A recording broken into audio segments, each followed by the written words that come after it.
What is going on, guys? This is Trendkill, and welcome to my Smite God Guides. Today we're going to be talking about Arachne.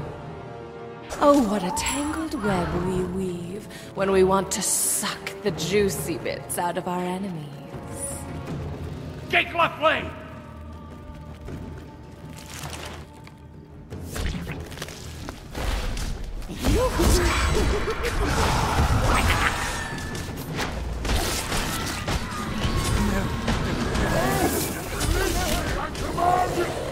Nice job. I wouldn't call me itsy bitsy if I were you. oh my god, Arachne, the queen of the gank. Now, Arachne is a physical power. I guess you would call her more of an assassin. I would say carry, but she doesn't always carry the team to victory. But what she does always do is create disruption and separation and kind of confuses the enemy or creates a paranoia in the enemy team so that they're always looking for the gank from the jungle. Now, Arachne is one of the few gods, if not the only god, that can go straight jungle and without Hand of the Gods, which we'll talk about a little bit later. However, I do not recommend doing that. How I play, or how I recommend to play, is to play half jungle, half lane. Therefore, you get the experience from the lane, but you also get extra experience from the jungle, and you can come out of the jungle to do a little bit of ganking in between. The clips in the background that you're watching as I'm talking will give you an idea of exactly how I like to play.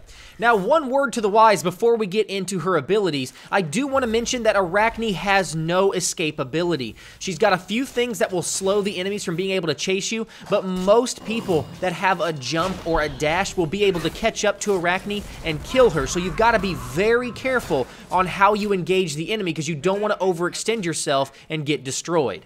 Now, due to this one major flaw, Arachne is pretty useless in team fights because most of her stuff requires that she be up in the fray, and she's not going to survive in a 5v5 type team fight. So again, what she's good at in a team fight is pulling one of the weaker enemies out and killing them and creating a 4v5 situation.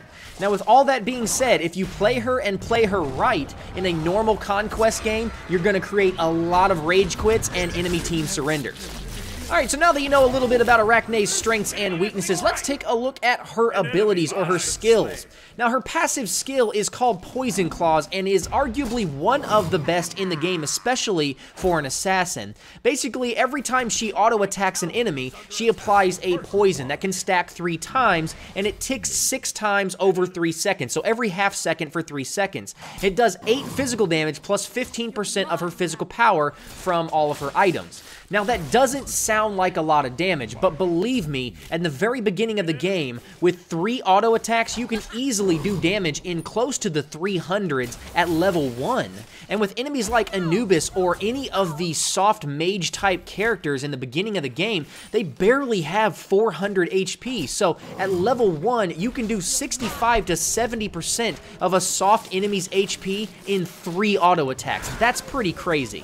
Now, her number 1 ability is called Broodlings and allows her to lay a patch of spider eggs on the ground that act as a ward. Now, for you guys who don't know, when you're in the jungle, you are hidden on the minimap. You're shrouded by the fog of war, whatever you want to call it. If the enemy team has placed a ward in the jungle and you walk past it, you are no longer hidden by the jungle. You will be shown on the minimap. So they're really good for watching for enemy gankers, junglers, or people that may be trying to get Fire Giant or Gold Fury.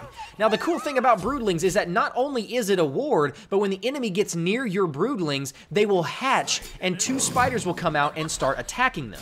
Now, each spider, both spiders, will do anywhere between 20 and 60 damage depending on how many points you have in the ability, plus 17% of your physical power per second for 10 seconds. So at the maximum, your spiders at level 1, assuming both spiders get all of their hits in, will do a minimum of 400 damage. Again, just like Poison Claws, that is a ton of damage early on.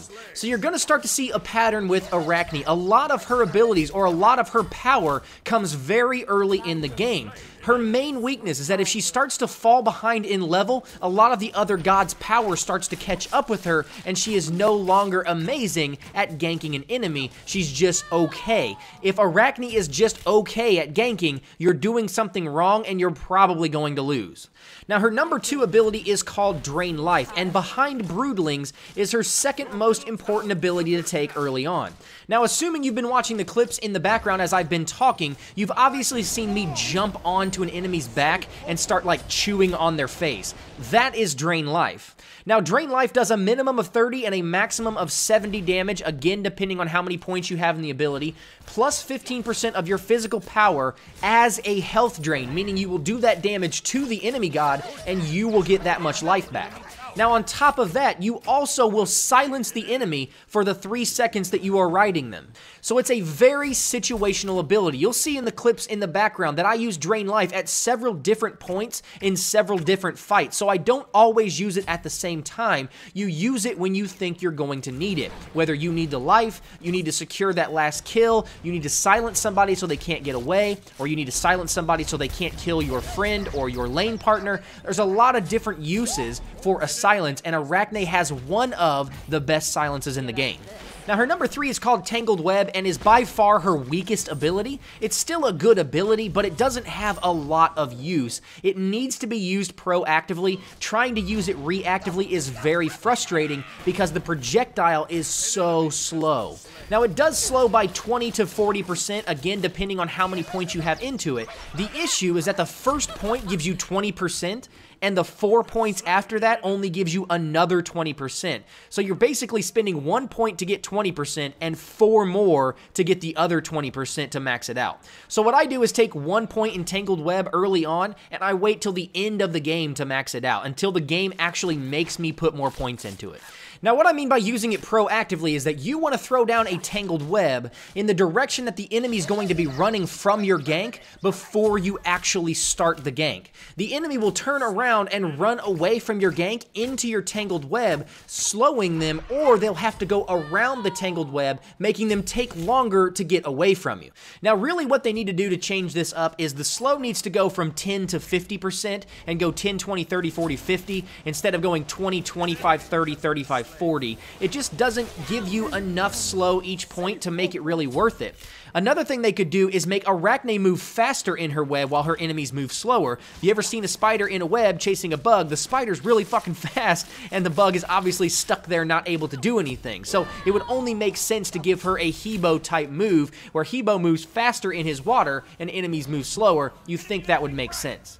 Anyway, I digress. Let's move on to her 4th and final ability. Her ultimate is called Cocoon and is definitely the bread and butter of Arachne. Now, Arachne does not have a move to get away from other gods, but she does have a move to pull other gods towards her, which is a rarity in Smite. There's only about 3 or 4 other gods that I can think of that have the ability to create this type of separation.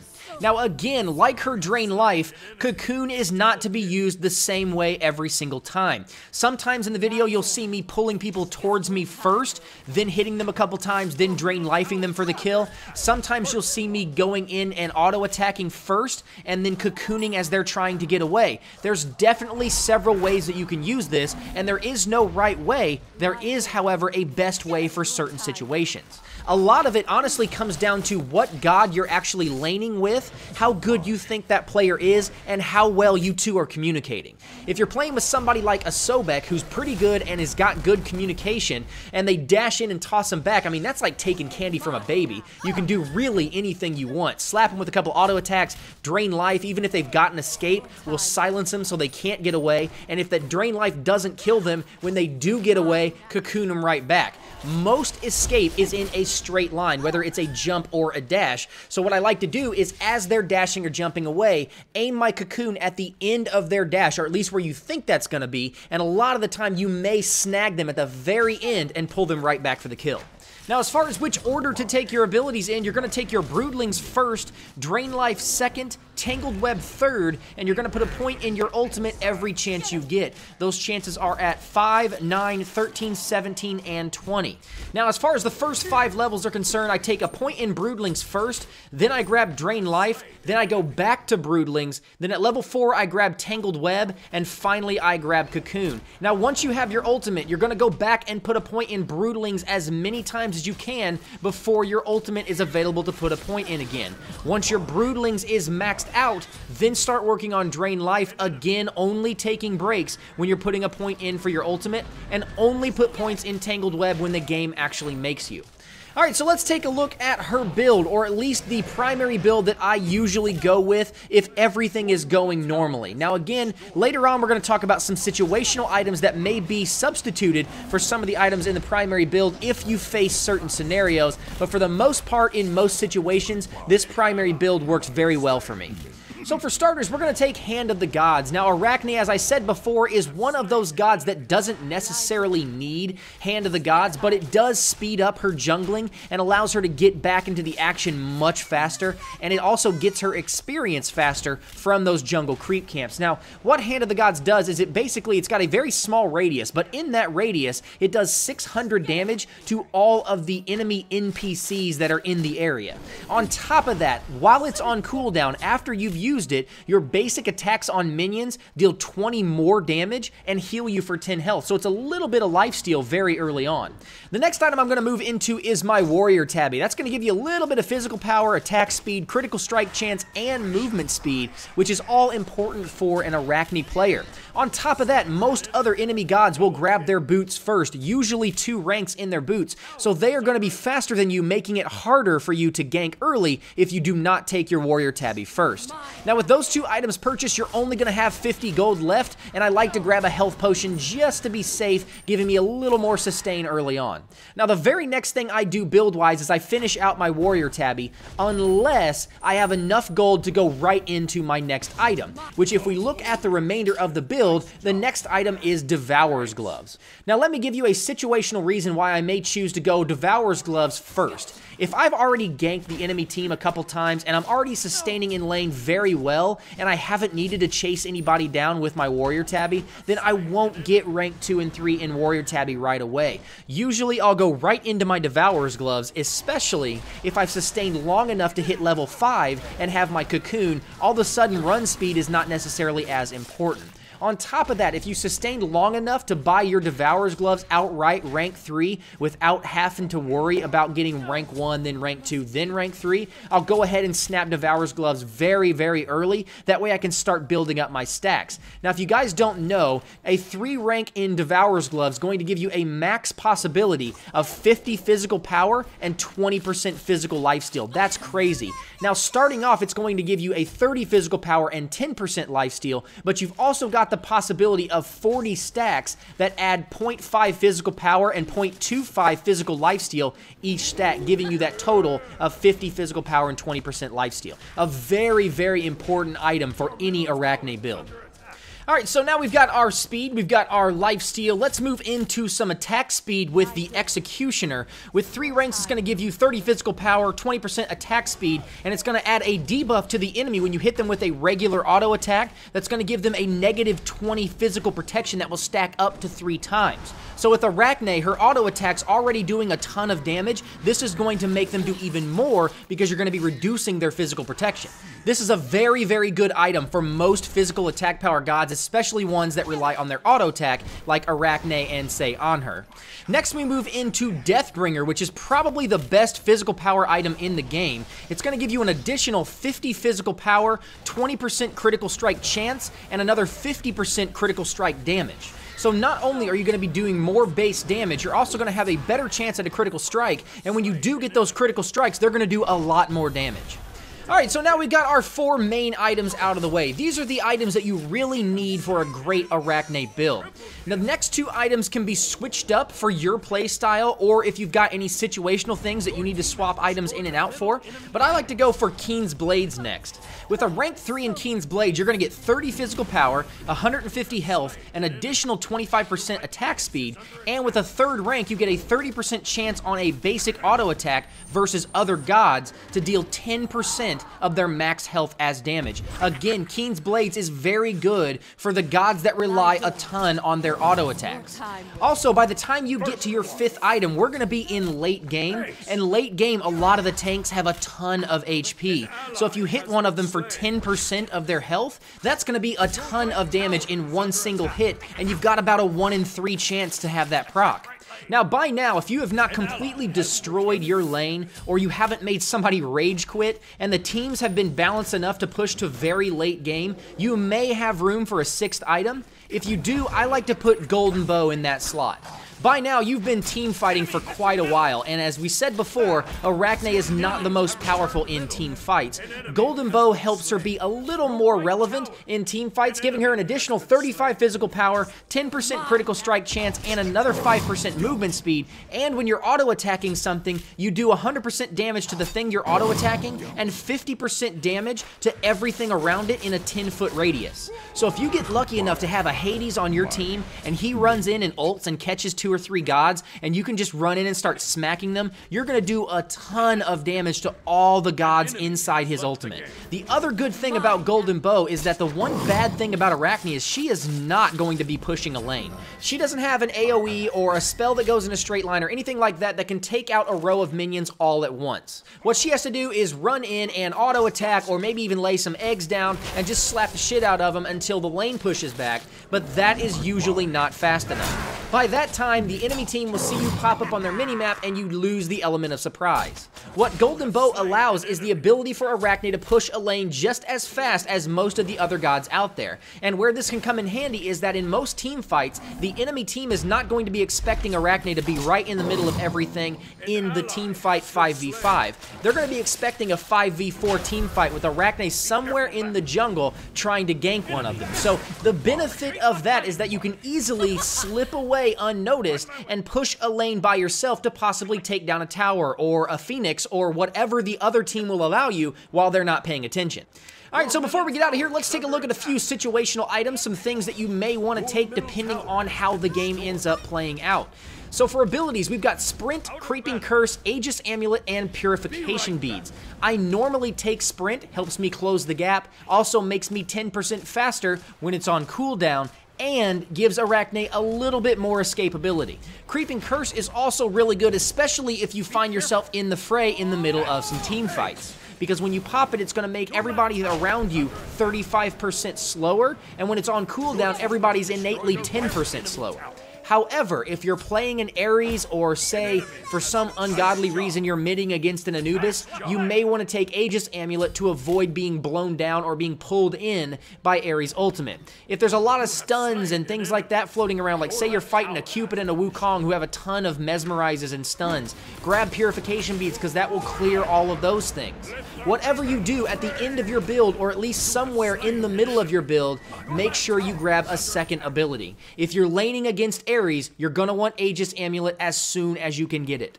Now for you pros out there who are not used to dying, grab Heartseeker first. It is the one item in the game that has the most physical power possible. However, it only gives you 25 physical power and 10% movement speed innately, and then allows you up to 60 stacks of 1.5 physical power per stack. However, those stacks reset on death. So when you die, you lose all of your 60 stacks. Now that's a high risk, high reward, because if you have all 60 stacks going, that's 115 physical power. Way more than any other item in the game, but if you're prone to dying a lot, it's essentially useless. Now the other 3 remaining items, Soul Eater, the green puking skull, the blue hammer is the Frostbound hammer, the black hammer is Titan's Bane. Those are placeholders for all of the other items like them. I put Soul Eater here because if you want to be able to solo Gold Fury and Fire Giant earlier than normal, or you want to be more of a team fighting Arachne, you can build a lifesteal build. Soul Eater gives you 15% physical lifesteal, 10% attack speed, 300 health, and gives all of your allies in a 30-foot radius 10% physical lifesteal and 10% attack speed. So it's going to make you much better in team fights. Frostbound Hammer is going to be for those people who just can't seem to secure that last hit or two on an enemy, and they get away with just a little bit of life. Frostbound Hammer is going to give you 25 physical power, 325 health, and your basic auto attacks are going to slow the enemy for 25% for 2 seconds. Now, if I'm going to go for a slowing item, I'm going to take Creeping Curse over Frostbound Hammer any day of the week. Creeping Curse is going to slow them without you having to hit them, which is going to allow you to catch up to them. And also, when your Creeping Curse is on cooldown, you've got a 10% slow in the same radius around you. So it gives you slow without having to hit the enemy and costs much less. And the last one is Titan's Bane. That's going to give you 30 physical power and 45% physical penetration. And you're going to use items like this when you have a tank in your lane that you're really unable to kill. Physical penetration, or like your Executioner's physical protection debuff, are things that you're going to need to get through their armor and still be able to gank them. And really, for the build and for the skill order, that's really about it, guys. Hopefully you guys understand everything. I'm going to be putting a part 2 together where I'm going to show you a perfect scenario, what can happen if you play Arachne properly with the right lane partner and with the right build. So look forward to that coming very shortly. If you guys have any questions, comments, anything like that, which I'm sure you will, leave that stuff in the comment section below. I'll do my best to answer them. And until next time, guys, I'm going to go ahead and get out of here. Thanks for stopping by and hanging out with me, and we'll see you in part 2. Thanks, guys. Bye.